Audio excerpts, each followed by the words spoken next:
नमस्ते भारत। हमने एडुटेरिया NCERT practice set को पढ़ना शुरू किया है। यह एनसीईआरटी प्रैक्टिस सेट क्लास 6 से लेकर के क्लास 12 तक के एनसीईआरटी को कवर करता है और हमने जो है हिस्ट्री से पढ़ना स्टार्ट किया है। हिस्ट्री में कुल 4 सेट दिया हुआ है और ये 4 सेट के माध्यम से जो है यह प्रैक्टिस सेट क्लास 6 से लेकर के क्लास 12 तक के एनसीईआरटी हिस्ट्री वाले सेक्शन को यह जो है कंप्लीट करने का काम करता है। तो हमने जो है सेट नंबर 1 और सेट नंबर 2 को जो है कंप्लीट कर लिया है। सेट 1 और सेट 2 को जो है हमने कंप्लीट कर लिया है, तो आप प्रीवियस वीडियो जा करके जो है उसे देख सकते हैं। आज हम सेट नंबर जो है 3 को स्टार्ट करेंगे और ये सेट नंबर 3 जो है क्लास 9 क्लास 10 तक के एनसीईआरटी हिस्ट्री वाले सेक्शन को कवर करने का काम करता है। तो चलिए हम स्टार्ट करते हैं। हमारा जो है सेट नंबर देखिए 3 है और पहला क्वेश्चन क्या है? पहला क्वेश्चन है कि औपनिवेशिक शासन में अंग्रेजों द्वारा जंगल काटने के क्या कारण थे। तो जो ब्रिटिश शासन औपनिवेशिक शासन के दरमियान जो है भारत में बहुत अधिक जो है जंगल काटे गए, तो इस जंगल या वनों के कटाई का जो है वनों की कटाई का क्या रीजन था, ये यहाँ पे क्वेश्चन पूछ रहा है और सत्य कथन का चयन करना है। पहला कथन क्या है कि शाही नौसेना हेतु लकड़ी की आपूर्ति के लिए। तो ब्रिटिश शासन में जो है जो वनों की कटाई की गई, जंगल की जो कटाई की गई अंग्रेजों द्वारा, तो उसमें एक बड़ा कारण ये रहा कि शाही नौसेना के लिए लकड़ी की आपूर्ति की आवश्यकता थी। शाही नौसेना यानी कि जो ब्रिटिश शासन था, वो ब्रिटिश शासन कहीं ना कहीं जो है नौसैनिक बेड़ा पे बहुत निर्भर था और उसकी नौसैनिक शक्ति, ब्रिटिश नौसैनिक शक्ति जो है बहुत ही अधिक थी।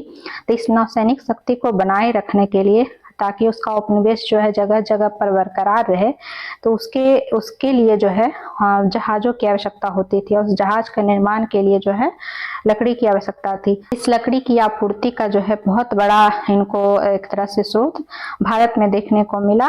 तो वहां पर जो है भारत में जो है वनों की कटाई जो है बहुत बड़े स्तर पर की जाने लगी। तो पहला कथन क्या है? सत्य है। पहला कथन सत्य है। दूसरा कथन क्या है कि रेल लाइनों के प्रसार के लिए। तो ब्रिटिश औपनिवेशिक शासन में जहां कुछ बहुत सारे नकारात्मक काम किए गए, तो कुछ सकारात्मक काम, कुछ विकासात्मक प्रयास भी किए गए। उस विकासात्मक कार्य में हम कह सकते हैं कि रेल लाइनों का जो है रेल लाइनें काफी बिछाई गई ब्रिटिश औपनिवेशिक शासन काल में और इसके प्रचार प्रसार के लिए जो है इसको बनाने के लिए जो है स्लीपर बनाने की आवश्यकता थी और स्लीपर के निर्माण के लिए जो है लकड़ी की आवश्यकता थी और इस लकड़ी की आवश्यकता पूर्ति हेतु जो है अधिक से अधिक जंगल की कटाई की गई, ताकि जो है इस स्लीपर का निर्माण किया जा सके। तो कथन दूसरा भी सही है कि औपनिवेशिक शासन काल में अंग्रेजों द्वारा जो जंगल काटने के कारण रहे, तो वो एक कारण रेल लाइन का प्रसार भी रहा। तीसरा कारण क्या है कि व्यावसायिक कृषि बागानों के प्रसार के लिए। तो ये भी कथन सत्य है कि ब्रिटिश औपनिवेशिक शासन काल में जो है कृषि का वाणिज्यीकरण हुआ। कृषि का क्या हुआ? कृषि का व्यवसायीकरण या फिर हम कहें कृषि का वाणिज्यीकरण हुआ। इसका अर्थ क्या है कि पहले जहां हम खाने के लिए चावल, गेहूं, ये सब अनाज उगाते थे, तो ब्रिटिश शासन में जो है बाद में जाकर के ब्रिटिश शासन में चाय, कॉफी, जो काफी अधिक जो है व्यवसायिक कृषि थी, इसका जो है काफी से काफी उत्पादन किया जाने लगा और ये चाय, कॉफी जो है ऐसे जगह पर उत्पादित करने का काम किया गया औपनिवेशिक शासन काल में, जहां पर जो है जंगल थे, उस जंगल की सफाई करके इन सब जो है चाय और कॉफी का जो है बागान जो है बनाया गया। तो व्यावसायिक कृषि बागानों के प्रसार के लिए जो है जंगल की कटाई की गई, ये भी एक कारण था। तो तीनों कथन सत्य है, इसलिए हमारा आंसर क्या हो जाएगा? डी, जो कि सत्य कथन ही पूछ रहा था। तो 1, 2, 3 तीनों कथन क्या है? सत्य है। अगला क्वेश्चन क्या है कि भारतीय वन सेवा की स्थापना किस वर्ष की गई। तो भारतीय वन सेवा की स्थापना 1864 में की गई। 3 नंबर क्वेश्चन है क्या है कि इंपीरियल फॉरेस्ट रिसर्च इंस्टीट्यूट के संबंध में निम्नलिखित कथनों पर विचार करें और इसमें जो है सत्य कथन का चयन करना है।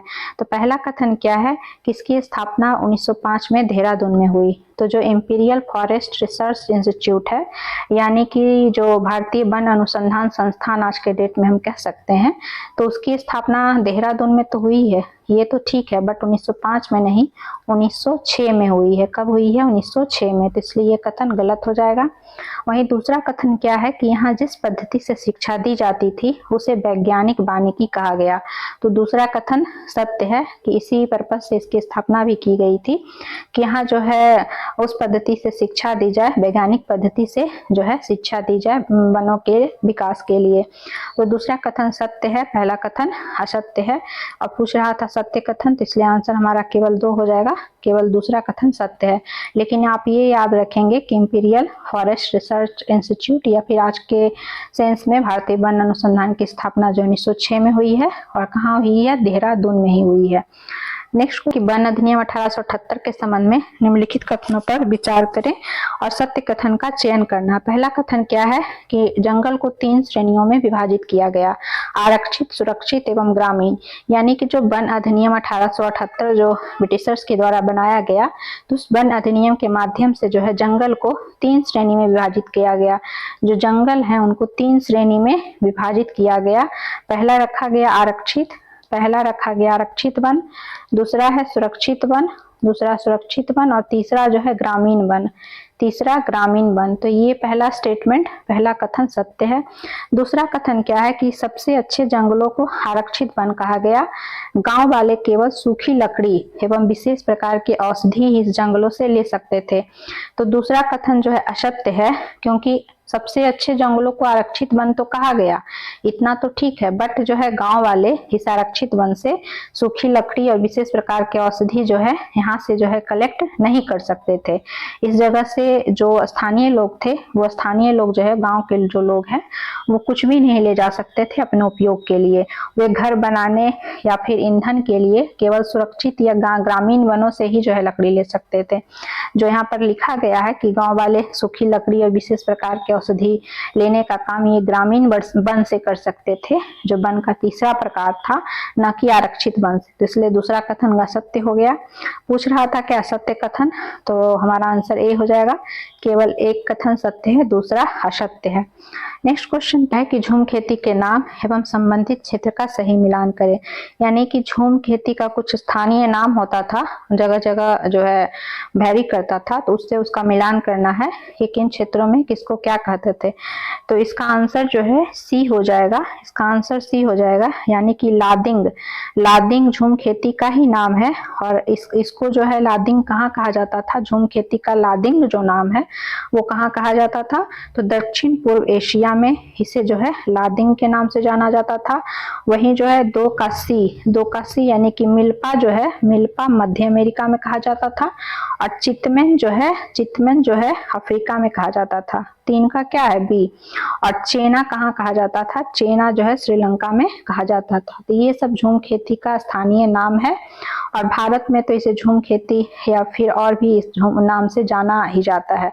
अब हम अगले क्वेश्चन पर आते हैं। अगला क्वेश्चन क्या है कि यूरोपीय वन रक्षक घुमंतू खेती के विरुद्ध क्यों थे। जो यूरोपीय वन रक्षक थे वो घुमंतू खेती के विरुद्ध क्यों थे, वहां पर जो है क्वेश्चन पूछ रहा है और सत्य कथन का चयन करना है। पहला कथन क्या है कि घुमंतू खेती वाली जमीन इमारती लकड़ी के उत्पादन के लिए प्रतिकूल हो जाती थी। तो ये कथन जो है सत्य है। जो अभी हमने पढ़ा कि झूम खेती जो है घुमंतू खेती का ही एक प्रकार था, कि कुछ जो घुमंतू जनजाति होते थे वो पहले कुछ समय के लिए जो है जंगलों को साफ करके 1-2 साल के लिए वहां पर खेती करते थे, और 1-2 साल खेती करने के बाद जो है उसको पूरा जो है जला देते थे, उस पूरी जगह को जो है आग लगा देते थे, जंगलों को एक तरह से आग लगा के सफाया कर देते थे, और कुछ समय के लिए जो है पड़ती छोड़ देते थे, लगभग 10-12 साल के लिए पड़ती छोड़ देते थे, और उसके बाद जो है वापस उस जगह पर खेती करते थे, कुछ सालों के बाद वहां पर खेती करते थे। तो वही जो है घुमंतू खेती कहें या फिर झूम खेती कहें, तो वही जो है इसका एक टाइप था। वही घुमंतू खेती का कुछ प्रकार भारत में देखें तो धाया, पेंदा या फिर देवर, नेबर, ये सब जो है घुमंतू खेती का ही जो है एक प्रकार था। और झूम खेती भी घुमंतू खेती का ही एक प्रकार था। झूम खेती या फिर पोंडू, बहुत सारे नाम हैं, पोंडू, खदांद, कुमरी, ये सब कुछ स्थानीय नाम है घुमंतू खेती के। और ये घुमंतू खेती के विरुद्ध इसलिए थे जो यूरोपीय वन रक्षक थे, क्योंकि जब जंगलों को जला दिया जाता था तो वहां पर इमारती लकड़ी जो है नहीं हो पाती थी, वहां पर इमारती लकड़ी जो है अच्छे से नहीं हो पाती थी। तो इस वजह से जो है इमारती लकड़ी के उत्पादन के लिए प्रतिकूल हो जाता था ये स्थान, इसलिए घुमंतू खेती के विरुद्ध थे यूरोपीय वन रक्षक। दूसरा रीजन क्या था कि जंगल जलाते समय काफी बेशकीमती पेड़ों के जलने का खतरा भी होता था। जब इनके घुमंतू जनजाति के द्वारा जो है जब जंगल जला दिया जाता था, जंगल का सफाया कर दिया जाता था कुछ साल खेती करने के बाद, और ताकि उसको जो है परती छोड़ दिया जाए। परती छोड़ने के लिए जब जंगल को जला देते थे तो उससे जो आसपास के कुछ बेशकीमती पेड़ होते थे इमारती लकड़ी वाले, वो भी जल जाते थे, जिससे कि जो यूरोपीय वन रक्षक होते थे उनको जो है काफी नुकसान होता था। तो दूसरा कथन भी सत्य है। और तीसरा कथन क्या है कि लगान वसूली की प्रशासनिक परेशानी से बचने हेतु, तो ये कारण भी सत्य है कि यूरोपीय वन रक्षक इस कारण भी घुमंतू खेती के विरुद्ध थे, क्योंकि वो लगान वसूल तब नहीं कर पाते थे, चूंकि वो एक जगह रहते ही नहीं थे, तो उनसे कैसे लगान वसूल किया जाए। एक जगह वो खेती करने के बाद दूसरी जगह चले जाया करते थे, तो उनसे जो है वो लगान नहीं ले पाते थे ब्रिटिशर्स। तो इस कारण भी जो है लगान वसूली के लिए प्रशासनिक उनको जो परेशानी होती थी उनसे बचने के लिए भी जो है घुमंतू खेती के विरुद्ध थे यूरोपीय वन रक्षक। तो तीनों कथन सत्य है, सत्य कथन ही पूछ रहा था, तो इसलिए हमारा आंसर क्या हो जाएगा? डी। 1, 2, 3 तीनों कथन क्या था? सत्य है, तो आंसर डी हो गया, तीनों कथन सत्य है। नेक्स्ट क्वेश्चन पर आते हैं कि अंग्रेजों द्वारा वन व्यापार को सरकारी नियंत्रण में लेने के क्या प्रभाव हुए। कि अंग्रेजों द्वारा वन व्यापार को सरकारी नियंत्रण में ले लिया जब गया तो उसका क्या क्या प्रभाव हुआ। सत्य कथन का चयन करना है। पहला कथन क्या है कि वन व्यापार की इजारादारी यूरोपीय व्यापारिक कंपनियों को सौंप दी गई। तो ये कथन क्या है? सत्य है कि जब वन व्यापार को सरकारी नियंत्रण में, ब्रिटिशर्स के नियंत्रण में ले लिया गया, तो जो वन से जो कुछ भी उत्पाद होते थे उस उत्पाद पर जो है राजस्व कलेक्ट करने की व्यवस्था जो है एक तरह से यूरोपीय व्यापारिक कंपनियों के हाथों में आ गई। तो पहला कथन सत्य है। दूसरा कथन क्या है कि स्थानीय लोगों द्वारा शिकार करने और पशुओं के चराने पर बंदिश लगा दी गई। तो जो वहां पे वन थे उस वन में जो स्थानीय लोग शिकार करते थे, पशुओं को चराते थे, फ्री में उनको जो चारागाह मिल जाता था, और शिकार के द्वारा जो है उनको बहुत भोजन की व्यवस्था या फिर और भी कुछ व्यवस्था जो हो जाती थी, वो सारी व्यवस्था जो है एक तरह से उस पर नियंत्रण लग गया जब सरकारी नियंत्रण आ गया वनों पर। तो दूसरा कथन भी सत्य है। तीसरा कथन क्या है कि कुछ घुमंतू समुदाय खदानों और बागानों में काम करने को मजबूर हुए। तो ये कथन भी सत्य है, क्योंकि वनों से जो उनको कुछ आमदनी हो जाती थी वो आमदनी जब रुक गई तो इस कारण जो है कुछ घुमंतू समुदाय जो है ब्रिटिशर्स द्वारा स्थापित खदान और बागान में काम करने के लिए वो जो है मजबूर हो गए, ताकि उनको भी कुछ आमदनी हो सके। तो सत्य कथन का चयन करना था, तो आंसर डी हो जाएगा। 1, 2, 3 तीनों कथन सत्य है। नेक्स्ट क्या है कि देवशारी या मान किसे कहा जाता था। तो देवशारी या मान जो है किसे कहा जाता था, तो इसी आंसर हो जाएगा जनजातीय क्षेत्र में लकड़ी के बदले लगने वाला शुल्क। जनजातीय जो क्षेत्र था उसमें लकड़ी के बदले लगने वाला शुल्क जो है वो देवशारी या मान कहलाता था। तो ये देवशारी या मान जो है कहाँ से संबंधित है, तो छत्तीसगढ़ का जो एक बस्तर क्षेत्र था, तो इस बस्तर क्षेत्र से संबंधित है कि बस्तर क्षेत्र में विभिन्न जनजाति के लोग एक साथ साथ रहते थे और उनकी गांव की जो चौहद्दी होती थी निर्धारित होती थी। इसलिए जो है ये लोग अपनी सीमाओं के भीतर उनके जो भी प्राकृतिक संसाधन संपदा होते थे उसकी वो देखभाल करते थे। अगर एक गांव के लोग दूसरे गांव के जंगल से थोड़ी सी भी लकड़ी लेना चाहते थे तो उसके बदले में वे एक छोटा सा शुल्क अदा करते थे, उसे ही देवसारी, डांड या फिर जो है मान कहा जाता था। तो एक तरह से जो है लकड़ी के बदले लगने वाला एक शुल्क था जनजातीय क्षेत्र में, जो लोग जो है स्वेच्छा से देने का काम करते थे, एक जनजाति दूसरी जनजाति को जो है देने का काम करते थे। तो इसी को देवशारी या मान कहते थे। नेक्स्ट क्वेश्चन क्या है, ब्लैंक डोंग डिएस्टेन व्यवस्था के संबंध में निम्नलिखित कथनों पर विचार करें। सत्य कथन का चयन करना है। पहला कथन क्या है कि यह व्यवस्था अंग्रेजों द्वारा बस्तर में प्रारंभ किया गया। तो ये कथन गलत है। ये जो व्यवस्था थी ब्लैंक डोंग डिएस्टेन व्यवस्था, ये जो है जावा वाले क्षेत्र में प्रारंभ की गई। जावा यानी कि इंडोनेशिया वाले क्षेत्र में प्रारंभ की गई थी, और इस व्यवस्था के माध्यम से जो है किया ये जाता था कि जो स्थानीय लोग थे वो स्थानीय लोग जो है फ्री में एक तरह से लकड़ी ढोने का काम कर दिया करते थे, ताकि जो स्थानीय लोग पर जो लगान लगता था, कृषि वाली भूमि पर जो लगान लगता था, वो लगान जो है माफ हो जाए, जो वहाँ का औपनिवेशिक शासन था, उस औपनिवेशिक शासन द्वारा जो है लगान माफ कर दिया जाए। तो उस लगान माफी के लिए जो है फ्री में स्थानीय लोग, गांव वाले लोग जो है क्या करते थे कि फ्री का वो लकड़ी ढोने का काम, जो वनों की कटाई होती थी, पहले जो हम क्वेश्चन पढ़ रहे थे वनों की कटाई, जंगल की कटाई, तो उसी से रिलेटेड आगे का कुछ दिया हुआ था, इंडोनेशिया वाला कुछ कहानी दिया हुआ था एनसीईआरटी में कि इंडोनेशिया में भी जो है औपनिवेशिक शासन के दौरान वनों की, जंगलों की कटाई काफी की गई। तो उस वनों की, जंगलों की कटाई में जो है फ्री का लेबर का जरूरत पड़ता था। तो वो लेबर कहाँ से उपलब्ध होगा? तो स्थानीय लोगों से वो लेबर श्रम लेने का काम किया जाता था और उनको ये कहा जाता था कि आपको जो है लगान माफ कर दिया जाएगा अगर आप लकड़ी जो है ढोने का काम करते हैं, क्योंकि उस समय इंडोनेशिया में भी जो है रेल लाइन बिछाने का काम किया जा रहा था। स्लीपर, और रेल लाइन बिछाने के लिए स्लीपर की आवश्यकता होती, तो उसके लिए जो है वनों की कटाई, जंगलों की कटाई हो रही थी। तो इस व्यवस्था के तहत जो है व्यवस्था की गई कि अगर आप फ्री का लकड़ी ढो देते हैं या जंगल काटने का काम करते हैं तो आपको जो है लगान, कृषि भूमि में लगान नहीं देना होगा।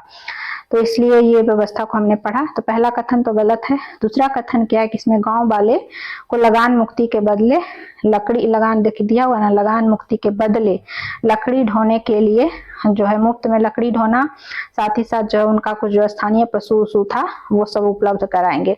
तो दूसरा कथन सत्य है, सत्य कथन ही पूछ रहा था। तो आंसर क्या हो जाएगा? केवल 2 कथन सत्य है, क्योंकि पहला तो गलत था, दूसरा कथन सत्य था। नेक्स्ट क्वेश्चन क्या है कि नेक्स्ट क्वेश्चन है कि सरना, देवराकुडू, कान, राई इत्यादि क्या थे? तो सरना, देवराकुडू, कान, राई सब क्या थे? तो ये सब जो है जनजातीय लोगों के लिए पवित्र बगीचा था। चाहे सरना हो, देवराकुडू हो, या फिर कान हो, या फिर राई हो, ये जनजातीय लोगों के लिए पवित्र बगीचा थे और इसकी रक्षा जो है ये स्वतः किया करते थे। इस तरह से जो है हमने सेट 3 के 10 क्वेश्चन को इस वीडियो में पढ़ा। अगले वीडियो में फिर हम 10 क्वेश्चन को पढ़ेंगे। अगर हमारा यह प्रयास आपको अच्छा लगे तो आप हमें मोटिवेट करने के लिए हमारे वीडियो को अधिक से अधिक लाइक करें, साथ ही अपने दोस्तों के भी शेयर करें और साथ ही इस चैनल को सब्सक्राइब करें। फिर मिलते हैं, धन्यवाद।